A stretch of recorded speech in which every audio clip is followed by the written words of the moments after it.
Montre intelligente VO. Et la société Péris, partenaire du rugby languedocien, vous présente Série Rugby.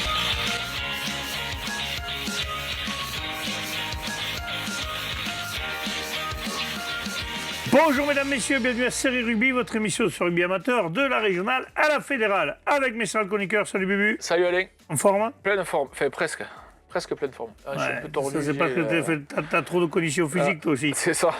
Et avec nous, on a un deuxième chroniqueur qui nous, depuis chez lui, tranquille, paisible, il boit des bières pendant que nous on travaille. Salut Pierre. On va boire de l'eau ce soir. Salut à vous. Ouais, c'est les vacances pour moi. Toujours avec son maillot de l'USAP quand même. Franchement, bon, l'USAP c'est l'USAP quoi, mais il faut des jolis pulls quand même. Hein. C'est ça. Ils sont bien portés en tout cas. Ouais, il joue du violon, mais je cherche un violoniste pour faire les mariages avec moi. Tu peux pas venir, toi? Je joue pas de la... Tu joues pas des pipeaux. Bon, allez, mesdames, messieurs, on va commencer par les résultats de Régional 3.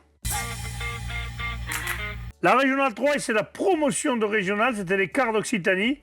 Garona a joué l'Entente du Val-Espire, victoire de l'Entente du Val-Espire, 25-13, et ça se jouait à Limoux. Ça se joue à Limoux, on a été d'ailleurs bien reçu par les dirigeants de l'Arpal. C'était Chez les Limouxins, quoi. Pardon? Chez les Limouxins. Les Limouxins, exactement. En plus, ils sortaient d'un gros week-end toqué-clocher, donc ils étaient un peu fatigués, mais on a été très bien reçus quand même. Et dans cette première rencontre, on est allé là-bas, parce qu'il y en avait deux. C'est le Haut-Val-Espire qui a fait le job et qui s'est imposé donc 25-13 face à Garona 15. On a vu des joueurs de l'Entente du Val-Espire qui avaient... vraiment pris le match par le bon bout, bien amené par ses avants, surtout en première période, notamment avec un doublé de Labarbe qui va inscrire deux essais c'est le demi-mêlée Labarbe, il me semble, qui va inscrire deux essais en 5 minutes. Et leur arrière en seconde période, Arnaud Diès, qui à 10 minutes de la fin scellera la victoire, mais globalement dans l'ensemble, les joueurs du Haut-Val-Espire en première mi-temps ont plutôt dominé, ont bien maîtrisé leur sujet. Ils menaient 17-8 à la mi-temps, et en seconde période ils sont rentrés un peu, ils sont tombés dans le piège où ils ont été beaucoup pénalisés. Ils ont beaucoup parlé à l'arbitre, donc on entendra après le manager, l'entraîneur Cédric Coy qui disait qu'il n'y avait pas forcément de bonne communication entre les joueurs et l'arbitre, et du coup ils se sont un peu énervés, ils ont pris pas mal de cartons et ils ont laissé Garona 15 un peu espérer jusqu'à ces 10 dernières minutes où Arnaud Diès aura inscrit ce dernier essai pour leur donner un peu l'avantage et un peu plus d'oxygène. D'accord. On a justement l'interview avec la réaction du capitaine et de l'entraîneur à mon micro. J'allais l'oublier, tu vois, j'étais en train de regarder ma feuille et puis hop, interview. Allez, nous sommes au stade de Limoux, nous venons d'assister à la victoire 25-13 de l'Entente au Val-Espire face à Garona 15 en quart de finale de promotion de Régional 3. Avec moi j'ai Clément le capitaine et Cédric l'entraîneur. Clément, c'est bon, c'est passé, mais quand même vous vous êtes compliqué la tâche. C'est passé, ouais, c'est vrai, ça fait du bien, on arrive en demi. Maintenant il y a beaucoup de boulot parce qu'on voit qu'on produit du jeu en première mi-temps, ça se passe plutôt bien. Et en seconde mi-temps, on tombe dans ce jeu, on fait beaucoup trop de fautes, on parle, on retombe dans nos travers de début de saison qui sont pas bons du tout pour aller plus loin, quoi.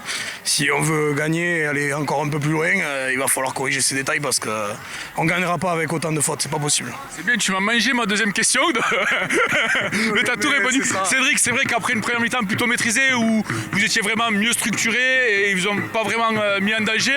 En seconde période, comme tu l'as dit, vous êtes peut-être un peu trop discuté avec l'arbitre et du coup il a dégainé pas mal de cartons, ça a compliqué un peu la tâche, mais globalement dans l'ensemble quand même la prestation elle aboutit, une bonne conquête et vous avez su scorer quand il fallait. Bon, on était bien sur les fondamentaux, à savoir en conquête et en défense. Après c'est vrai que on tombe dans des fautes sincèrement parfois sévères. Je vous écoute, sincèrement je suis complètement d'accord avec vous, on ne jouerait pas sans l'arbitre. La semaine dernière c'était très bien passé, on a pu échanger, là on ne pouvait pas échanger. Donc ça des fois aussi c'est très compliqué pour nous. Quand on discute avec l'arbitre, comme on dit je prends un carton rouge, c'est compliqué. Donc juste ça, nous on fait des fautes qu'on n'a pas à faire, on n'a pas à perler, on doit fermer notre gueule et se mettre à 10. Il n'y a pas de sujet, mais c'est important qu'il y ait un échange. On joue au rugby, qu'on ne vienne pas du foot, quoi. Et sinon oui effectivement vous avez tout dit, hein. Moi je suis content des joueurs, ils n'ont pas triché, ils ont mouillé le maillot, et sauf qu'on se met tout seul en difficulté, beaucoup de cartons. On va l'analyser, on va travailler pour se préparer pour la suite. Mais ils ont mérité de faire la fête dans le retour. Ouais, Clément, on a vu quand même quand il a fallu réagir, vous avez su remarquer de suite quand vous avez pris des essais parce que face à cette équipe qui a pas proposé grand chose au final à part leur 8 qui a touché tous les ballons et les coups de pied de leur ouvreur. Malheureusement ils n'ont pas beaucoup exploité leur ballon, vous avez été bon en défense, vous avez bien contrarié, c'est peut-être ça aussi qui les a fait déjouer. Oui, c'est sûr, ça fait partie du point positif aussi, hein. C'est qu'ils arrivent à nous mettre en pression chez nous, on craque pas, on craque une fois avec le 8 qui fait un gros match mais qui est quand même solide, mais quand même on arrive à réagir, à retourner chez eux et à chaque fois qu'on va chez eux on arrive à scorer, donc on garde le score et c'est ce qui nous fait garder un peu dans le match parce que je pense que s'ils nous passent devant sur le score c'est peut-être pas pareil je pense quand même, donc bon. Donc du coup, belle victoire, donc 25-13, des petites imperfections à gommer, mais je pense que là, Cédric, je te vois bien déjà déterminé. Et on rappelle le score, donc 25-13 de l'Entente Val-Espire face à Garano 15. Prochain match, c'est la demi-finale. Mais jamais parler à l'arbitre, tout le monde ne doit pas parler. L'arbitre, il fait partie du jeu. Il y a un capitaine, si le capitaine, lui, n'y arrive pas, c'est pas aux autres. Hein. Après, le capitaine aussi, Clément, il a pris un carton, donc du coup, c'est un peu compliqué. Après, voilà, Garona a bien résisté, a essayé de résister. On a vu surtout leur solide capitaine, le troisième ligne de centre. D'ailleurs, c'est lui qui a marqué les deux essais de l'après-midi, qui s'est démené en attaque, mais les ours ont été vaillants en défense et leur buteur qui n'aura passé qu'une pénalité pour Garona 15, donc score final 25-13. Et ils sont en demi-finale, bravo. Ils sont en demi-finale, voilà. Toche Corbière jouait le Toulouse Rugby Club, défaite de Toche Corbière 27-28 et surtout victoire de Toulouse, n'est-ce pas Pierre? C'est ça, donc c'était un match avec deux équipes de styles différents. Donc Toche avait un gros paquet d'avant face à Toulouse qui avait des trois quarts virevoltants. Du coup, les Toulousains ont pris le score d'entrée. Non, pardon, Toche a pris le score par un essai de pénalité à la 9e minute. Et après, c'est Toulouse avec Taverne qui a répondu de suite. Et juste avant la mi-temps, ils ont rajouté un autre essai par Barbet. Donc du coup, ça a donné un score de 10-15 à la mi-temps pour les Toulousains. Et en seconde mi-temps, les Toulousains ont creusé l'écart. Malgré cela, Toche a essayé de jouer avec ses avants et de revenir au score. Ça a été compliqué parce qu'ils ne se sont pas sentis récompensés par l'arbitre. Ils ont beaucoup gratté et ils ont travaillé sur la défense. Et du coup, à la fin, ils terminent par 2 essais, mais ce n'est pas suffisant. Ils échouent à un point de Toulouse. Et du coup, ils sont en vacances pour un mois avant d'attaquer le championnat de France. Ouais, ils sont tombés sur une équipe de Toulouse beaucoup plus véloce derrière. Hein. C'était un peu une opposition de style entre. Enfin, ça fait longtemps, un mois sans jouer. Il va falloir les garder, les mecs. Ça va pas être facile pour beaucoup de clubs. Ça va être le cas de toutes les équipes qui ont perdu ce week-end et qui étaient déjà qualifiées. Donc, du coup. Et ceux qui ont perdu le week-end avant, qui étaient qualifiés, c'est pareil. Toche, ça va leur faire un peu de bien parce qu'ils ont pas mal de blessés. Donc, du coup, ça va leur permettre un peu de régénérer, de retrouver un peu du monde. Mais ils nous ont dit que le TRC était vraiment une très belle équipe, assez complète et disciplinée, qui avait de très bons joueurs aussi bien devant que derrière, donc ils leur souhaitent d'aller le plus loin possible. Villeneuve-les-Maguelones jouait la Bastidienne, l'AS Bastidienne, victoire de l'AS Bastidienne, 21-6. Ouais, 21-6 après prolongation. Il y avait 6-6 à la fin de la rencontre. D'abord 6-3 à la mi-temps, un duel de buteurs. Pas grand chose à se mettre sous la dent, il pleuvait, ça se jouait à Saint-Chinian. Il n'y avait pas grand chose à se mettre sous la dent, à part quelques percées du numéro 8 de la Bastide, de l'AS Bastidienne, qui a été bien contré par la défense de Villeneuve-les-Maguelones. Donc à la mi-temps, on en est à 6-3 avec beaucoup de ballons tombés. Il pleuvait vraiment des cordes à Saint-Chinian.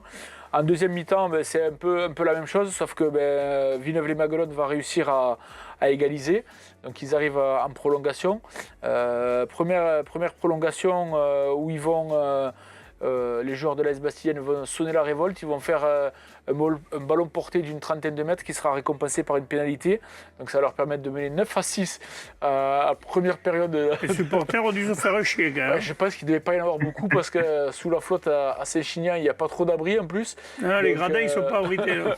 Donc en deuxième prolongation, malheureusement pour Villeneuve-les-Maguelones, beaucoup trop indisciplinés, ils vont donner 3 pénalités supplémentaires et un drop pour le buteur. Il n'y a eu que des pénalités pénalités. Que des pénalités Quelle et un drop tristesse. pour finir sur un score de 21-6. Donc cette indiscipline et un peu un manque de lucidité côté Héroltais va leur coûter la victoire. Et donc comme le Toch, ils ont un mois pour gommer tout ça et se revenir dans le championnat de France. On va leur souhaiter. Et enfin, le dernier match, c'était la Barguilière qui jouait l'avenir du rugby boulonnais. C'est le boulon. Ah, il ça. va être content, André Moscato, le boulon. Et victoire de la Barguilière, 22-16. Exactement, ils ont fait le job en première mi-temps. Ils ont marqué un essai dès la première action par Val Antunes. Boulogne-sur-Gesse. Et. De quoi? Non, c'est Boulogne-sur-Gesse, l'avenir du rugby boulonnais. C'est quoi? Boulogne-sur-Gesse. Ah, d'accord, c'est bien, à tes souhaits. C'est aussi Alain, c'est bon? Oui, Géographiquement, par là, c'est bon? c'est par là, c'est par là. Barguillère, c'est en Ariège. La Voilà. Barguillère, voilà. Oui, donc ils Et du étaient de coup, l'autre côté, quoi. C'est ça. Et donc, ils ont marqué d'entrée première action. Ils ont remarqué à la 23e par Delbray. Les boulonniers. Les Boulonnais. Les boulonnais ont répondu au pied par des pénalités, mais ils ont marqué un troisième essai juste avant la mi-temps. Et le score était de 22-9, donc c'était un peu plié le match. Et en seconde mi-temps, malgré que la lutte a été intense, ils ont réussi à ne prendre qu'un essai et ils sont revenus à 22-16 et ils ont conforté la victoire. Et je pense qu'ils seront opposés à nos amis du Haut-Val-Espire pour le prochain match. Et c'est eux qui ont éliminé le RAC. Ils ne vont pas éliminer deux Catalans d'affilée quand même. Ah, ça, mon petit. Et je crois on va même, espérer que non. Mais bon. je suis pas sûr. Ils aient même éliminé l'Union catalane, tu vois. Oui, c'est ça. Union catalane, premier match. Il ne faudrait pas qu'ils fassent le triplé. Hein. Ah, En fait, ils aiment croquer du catalan. Les ours sont prévenus. Hein. En fait, ils doivent aimer les tapas. Ils doivent aller à Barcelone, souvent ils doivent aimer les tapas. Je pense que les ours, ils vont pas se laisser faire comme ça. Ouais, ça sera peut-être pas la même, non? On verra dimanche. On verra ça. Allez, messieurs, on passe à la Régionale 2. La Régionale 2, tout d'abord, les quarts d'Occitanie. Eh bien, Olonzac-Minervois a joué Montrégeau-Gourdan-Polignan et victoire de Montrégeau-Polignan-Gourdan sur le score de 25-24. Ouais, alors dans ce match qui a été intense, hein, une victoire très serrée de Montrégeau-Gourdan-Polignan, Olonzac a dominé la première période. Il menait 14-6 grâce à un jeu efficace et un essai rapide de Tisseire. Mais en seconde période, c'est Montrégeau qui est revenu fort, notamment en s'appuyant sur sa puissance physique et une meilleure maîtrise du ballon. Malgré un nouvel essai d'Olonzac, Montrégeau a réussi à reprendre l'avantage, notamment grâce au pied de son buteur Antian, qui a été auteur de plusieurs pénalités cruciales. La fin du match a été tendue avec un dernier essai transformé pour Olonzac dans les dernières minutes, mais cela n'a pas suffi. Montrégeau qui va s'imposer finalement d'un petit point et se qualifier pour les quarts de finale. Ouais, Olonzac, quand même, qui faisait partie des équipes un peu favorites, quand même. Ils étaient sortis premiers. Une surprise, ouais. Ils étaient premiers, ils avaient bien dominé, ils avaient fait une belle première période, mais en seconde période, c'est Montrégeau-Gourdan-Polignan qui a su belle interception encore aussi. Inverser la vapeur. Comme quoi, Cosinus n'a pas pu poser trop sur le match pour une fois. Et je crois qu'il a inscrit, tu vois, tu dis ça, mais je crois qu'il a marqué un essai quand même. Ah. Et c'est le serial marqueur, donc à mon avis. Bouge pas, je vais te le trouve-moi dire de suite, mais je suis quasiment. Trouve-moi les marqueurs. Je suis quasiment sûr qu'il a marqué un essai encore. Ah, il a marqué un par match. C'est pas lui, ça, la vitesse qui est passée, là, le mec, là? Dalbo, Rémi... Non, il a mis les points au pied. Il n'a pas marqué. C'est pas lui. C'est Tisseire, dès la 9e minute, l'interception. Après, c'est Dalbo. Et après, c'est les points au pied, un doublé pour Dalbo. Et les points au pied de Rémi. Ok. Allez, messieurs, on passe au prochain match. Foix recevait Val 15, victoire de Foix 25-15. C'est ça, dans un derby ariégeois, du coup, au stade du Bas-du-Sou, où il y avait à peu près 1000 spectateurs. C'est bien, à Pamiers. À Pamiers, quoi. À Pamiers, ouais. Et Foix, ils ont largement dominé la première mi-temps, où ils ont tourné à 18-3.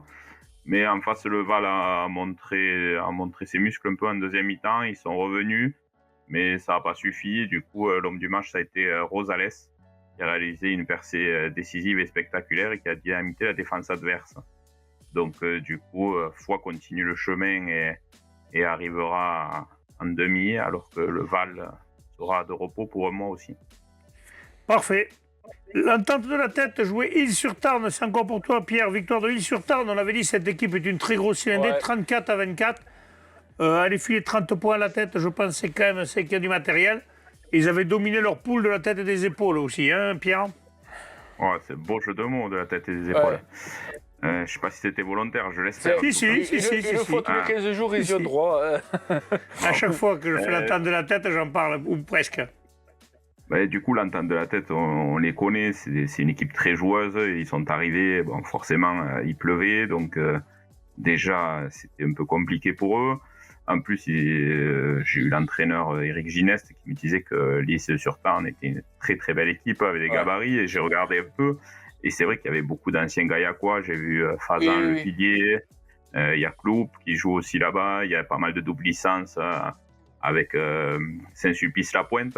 Non, ils ont un gros paquet d'avant. Hein.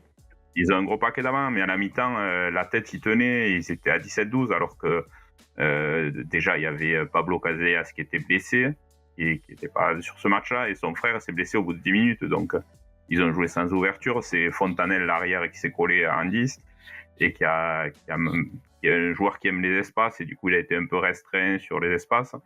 Et ils s'en sortent pas mal, franchement. Ils perdent 24-34. On est d'accord que c'est une défaite quand même, mais ils ont fait l'année dernière toute l'Occitanie, tout le championnat de France. Je pense que ce mois de repos là, va leur permettre de rentrer du monde et tout ça. Ils enchaînent là depuis presque 2-3 ans. Donc je pense que c'est pas... Alors oui, c'est pas agréable de perdre, mais c'est quand même bien d'avoir une défaite. Ouais, s'ils veulent et aller après, gratter quelque chose en comme France, vous disiez, voilà, l'Île-sur-Tarn, très très belle équipe. Mais après, il m'a dit sur un match où il fait soleil, il me dit c'est pas la même chose. Et il me dit avec les 3 quarts qu'on a, il me dit c'est intéressant de les rejouer sur un terrain praticable.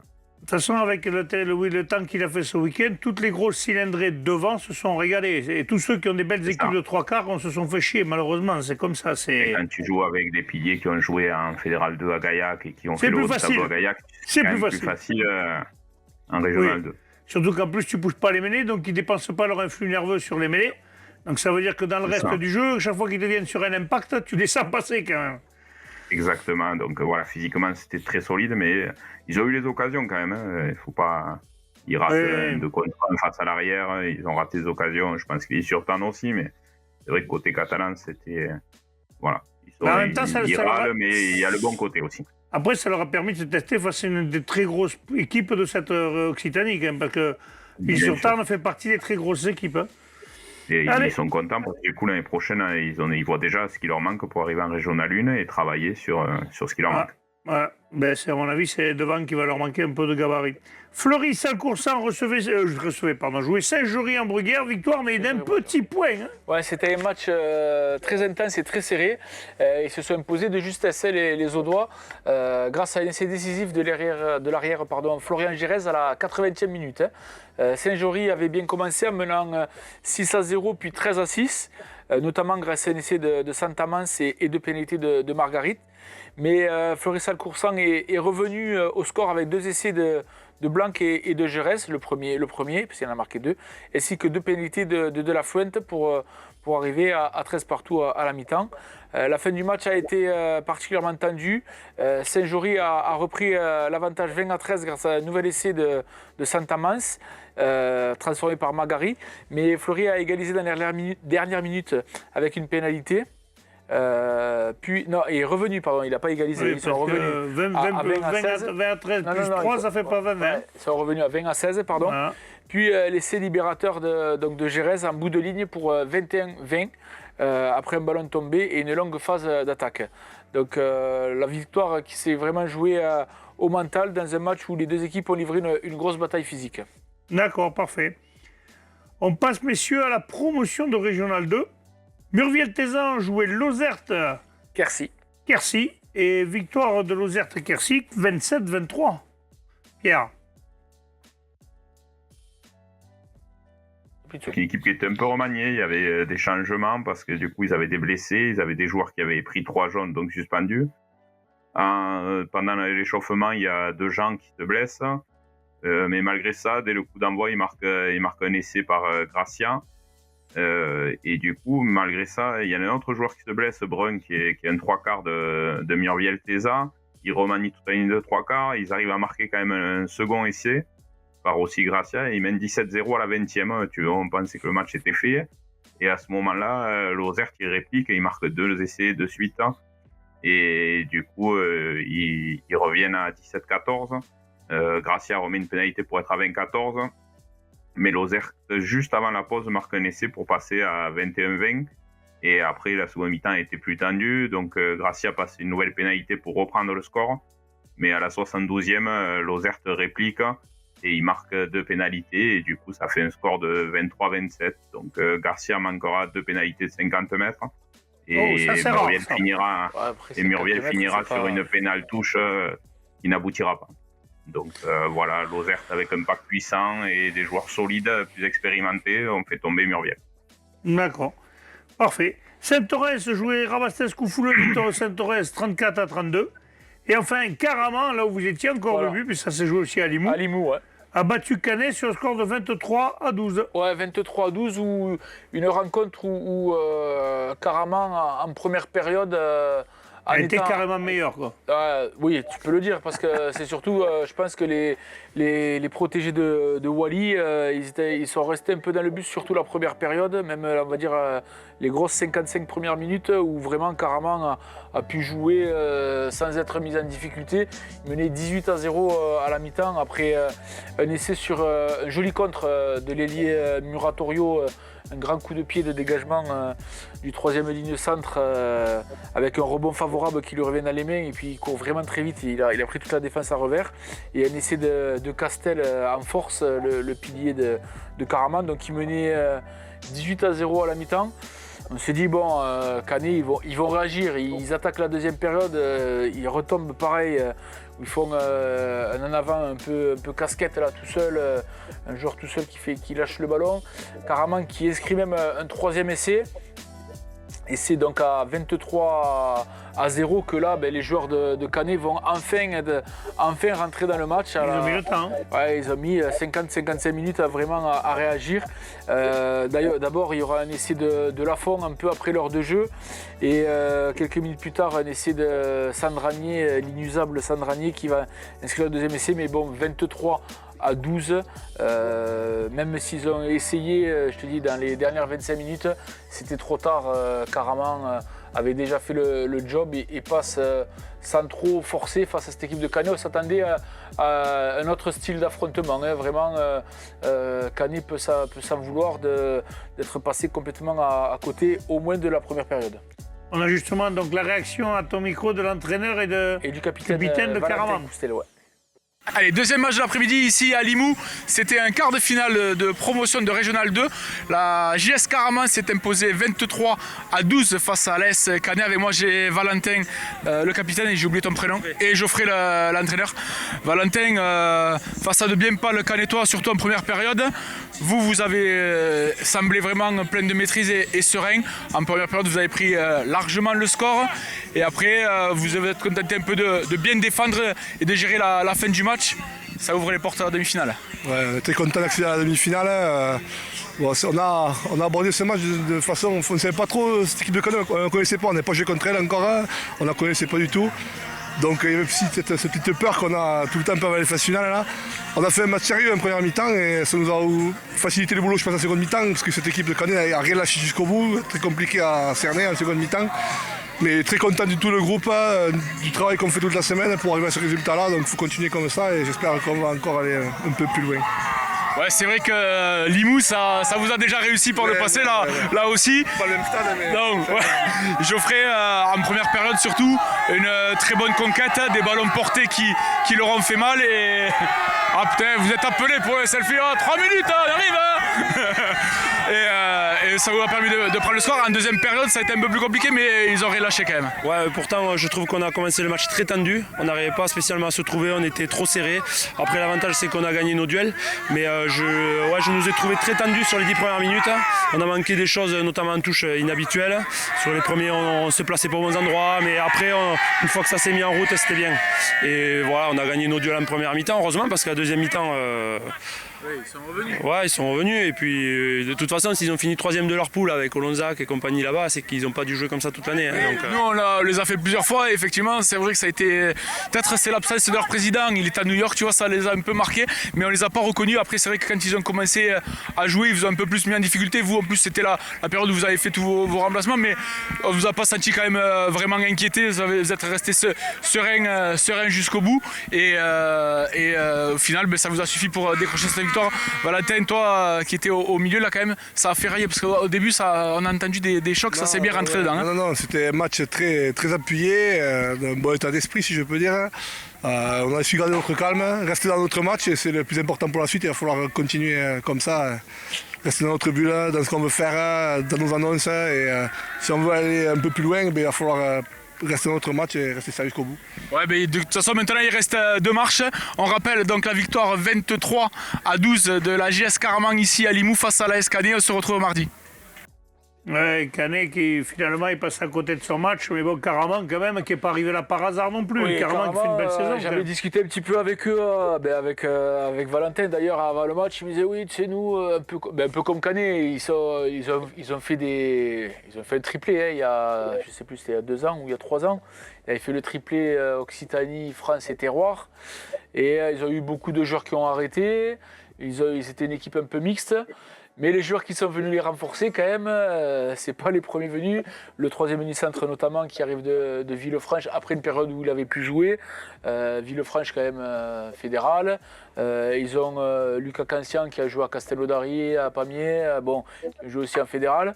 Et c'est vrai que sur des matchs comme ça, on a vu que des joueurs d'expérience comme ça eux, ils flanchent pas. Ça pèse. Et Valentin Coussel, capitaine, qui jouait champion de France avec Armand, et en cadet ou en junior, je ne sais plus, avec le Stade Toulousain. Donc c'est quand même des mecs joueurs qui connaissent le rugby. Qui connaissent un peu quand même. Parfait, messieurs, on passe à la régionale 1. Alors, le quart de finale d'Occitanie qui s'est joué. Celui qu'on attendait tant.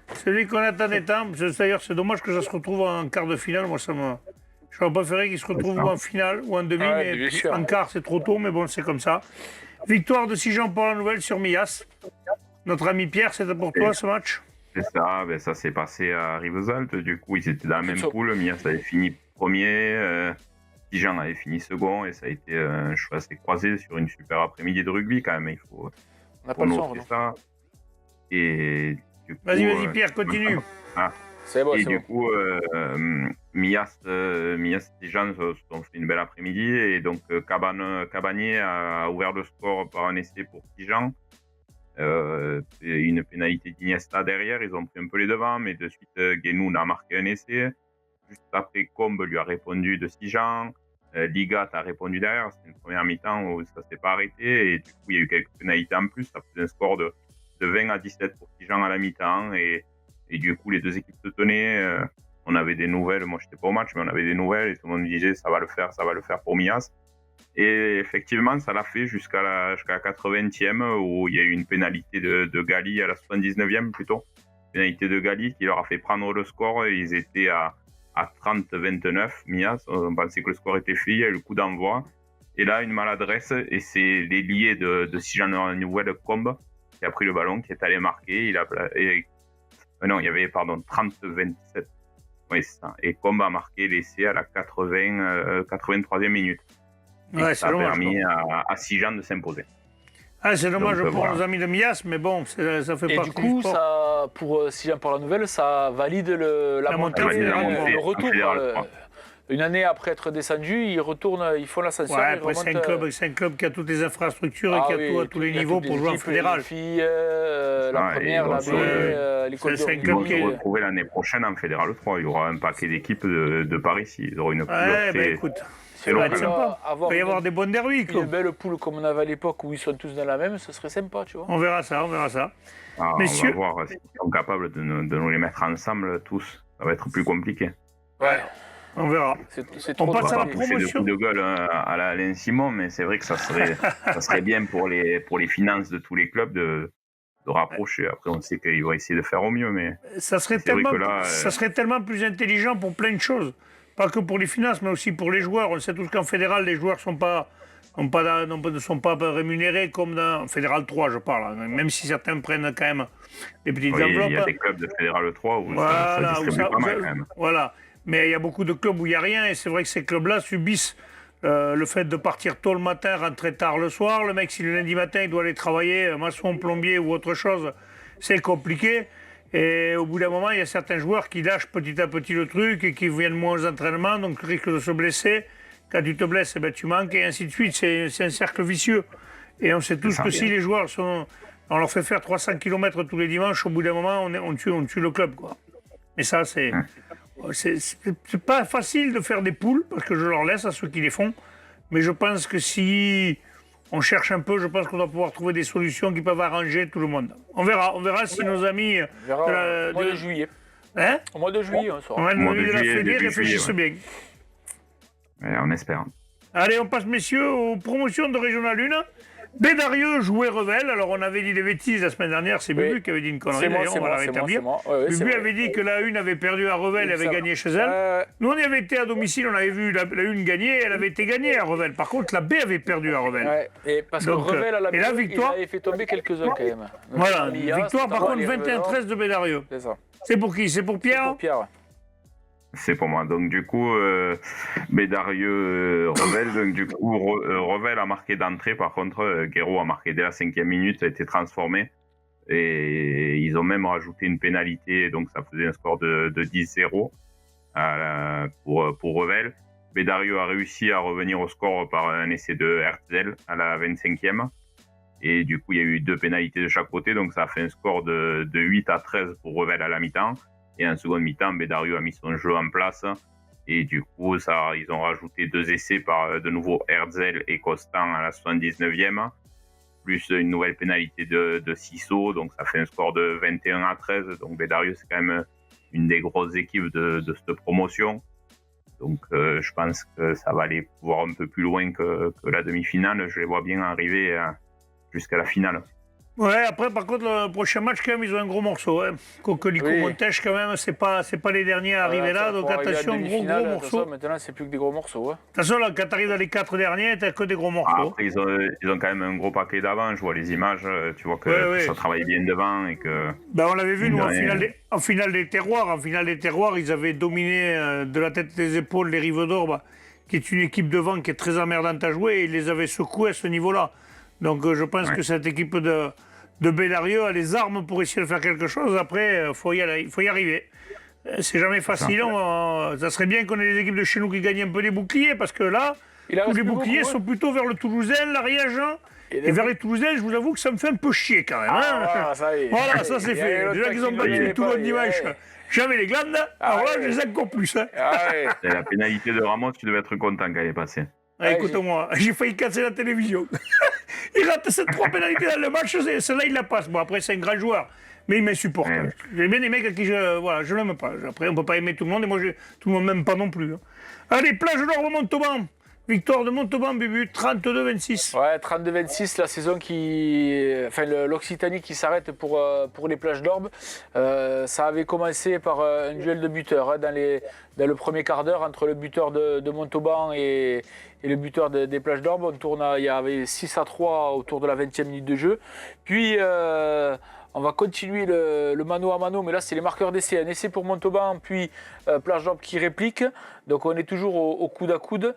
Et à la demi-heure de jeu, Montauban, par son joueur Gervais, qui a inscrit donc, les 2 premiers essais, Calvin Gervais du RC Montauban, qui a inscrit les 2 premiers essais de la période pour les Montalbanais, qui leur permet de prendre le score.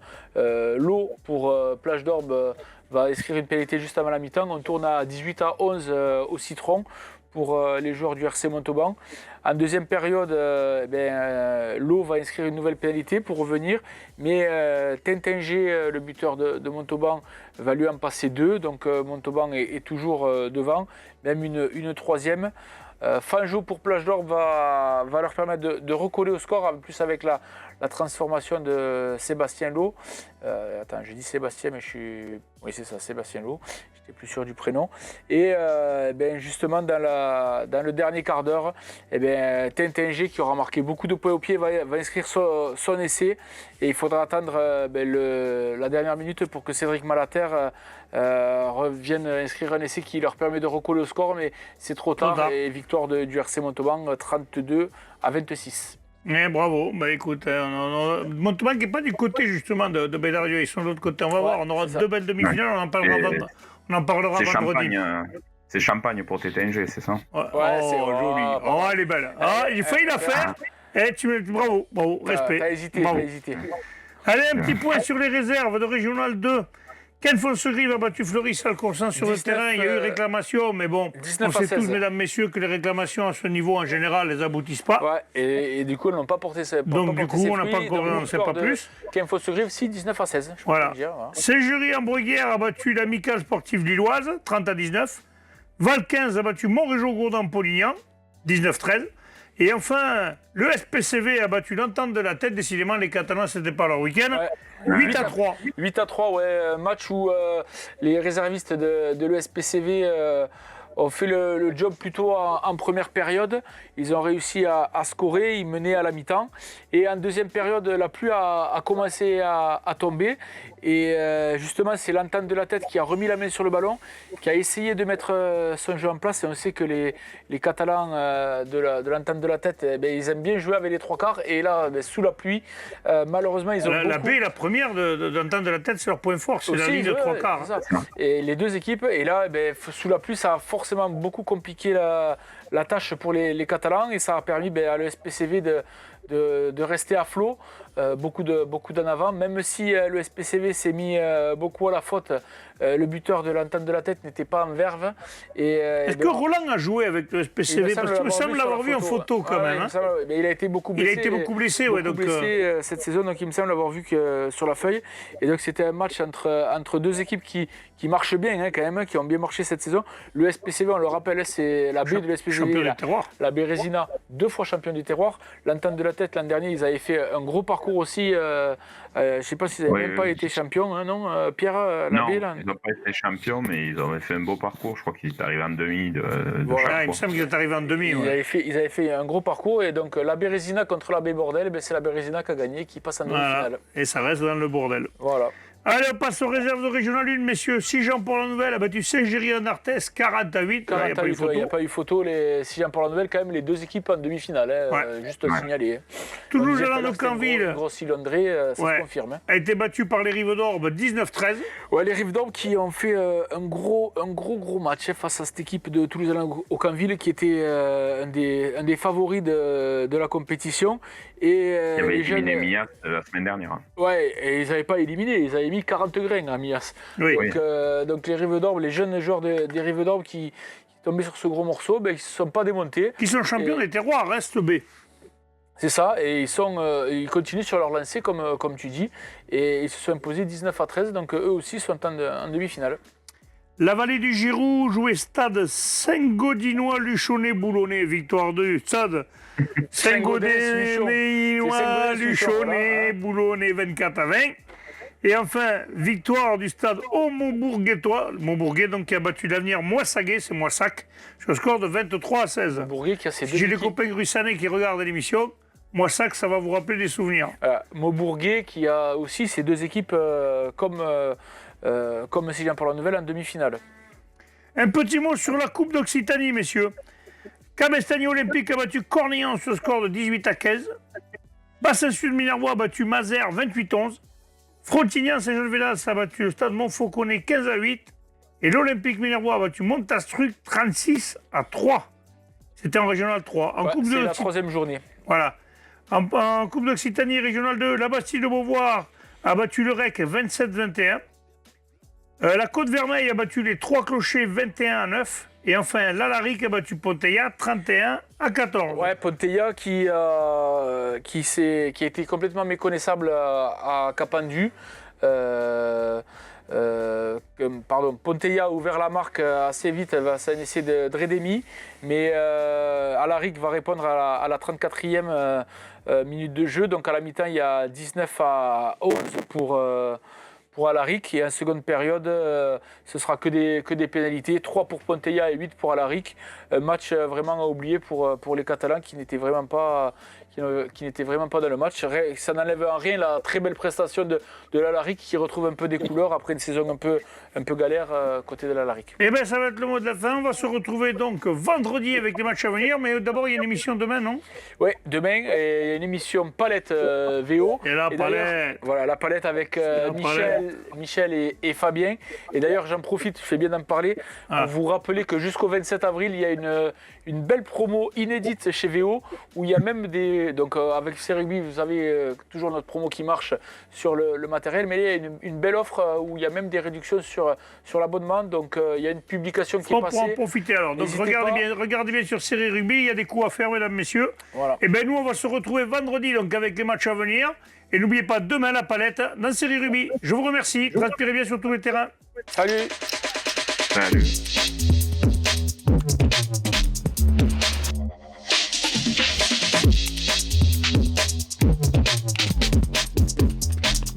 Caméra intelligente VO. Et la société Péris, partenaire du rugby languedocien, vous présente Série Rugby.